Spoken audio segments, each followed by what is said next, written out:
What's up everyone, let's take a look at my cinema camera rig that I use to shoot my short films with. The camera body is a Blackmagic Pocket Cinema Camera 4K. The bang for the buck on this camera is insane. I use an Olympus 12 to 40mm f2.8 photo lens, which is a micro four thirds lens, so it has about a 2 times crop factor. So in normal terms, that's like a 24mm to 80mm zoom lens. Typically, I only use this lens. I don't really like to change lens on set. I find that takes up too much time, especially in this really compact rig.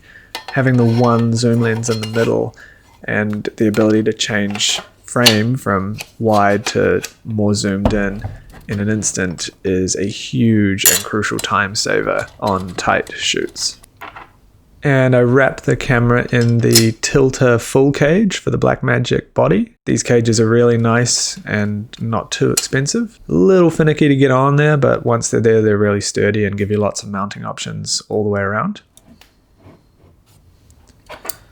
This little piece is the SSD card holder, which goes on the top here.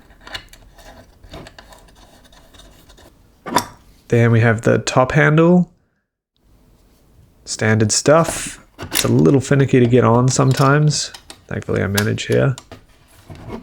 And this is what it looks like so far. Pretty simple. What's nice about this cage and many others is they come with these corner pins for the monitoring. So this HDMI corner pin attaches to the camera and the cage, making it super sturdy, and I don't have to worry about damaging my camera if I bump or pull on the cable. Same deal with the USB-C cable for the external memory card.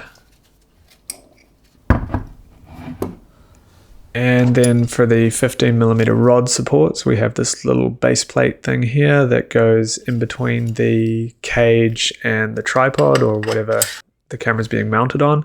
This gives us the ability to mount the follow focus, matte box, etc.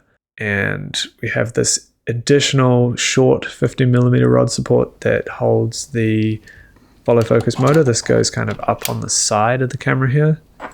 This tiny little rod sticks in here. Looks kind of funny, but it has a purpose.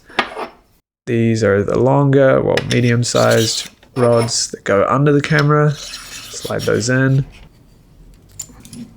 Little progress update here.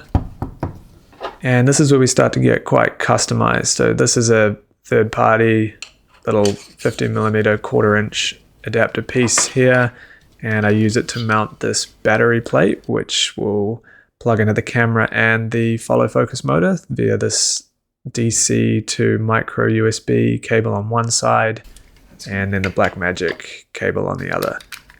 I'm screwing that onto the little rod mount there, sliding it in, tucking it just underneath to the side of the camera, plugging it in, and we'll put the follow focus motor on that short rod.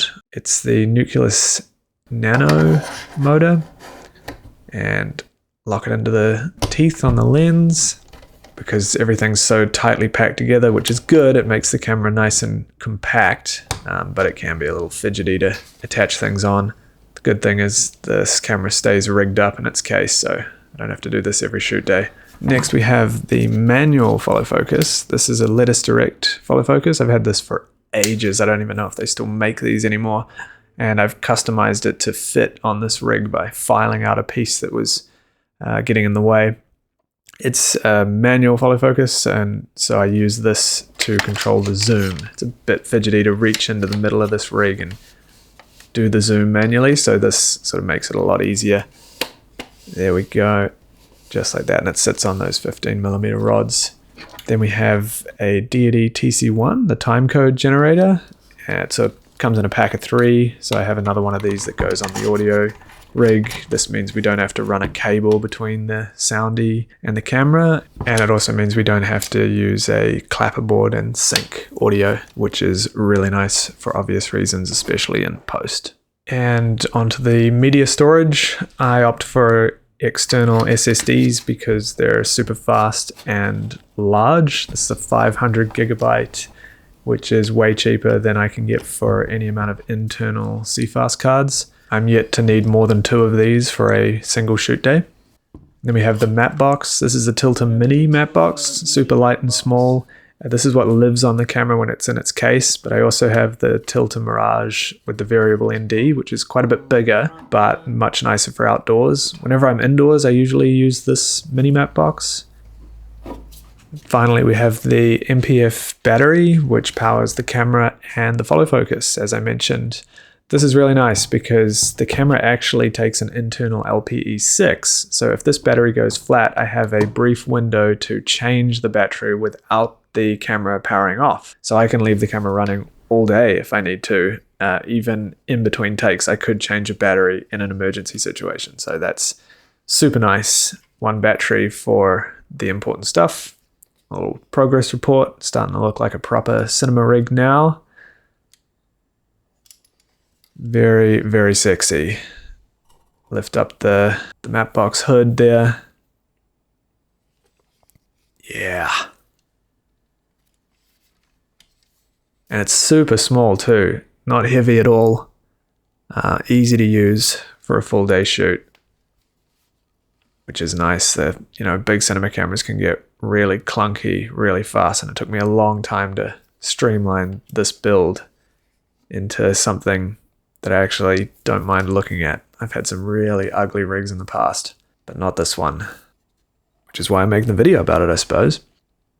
And then if I need to, I can rig an external monitor on top. This is a 7-inch Atomos Shogun, which is quite an old monitor now, but it's, you know, when you need extra real estate, it's good to have. And if I really need some better monitoring, though, I do have the director's monitor and the follow focus setup, which is what I keep looking at in the top right corner there.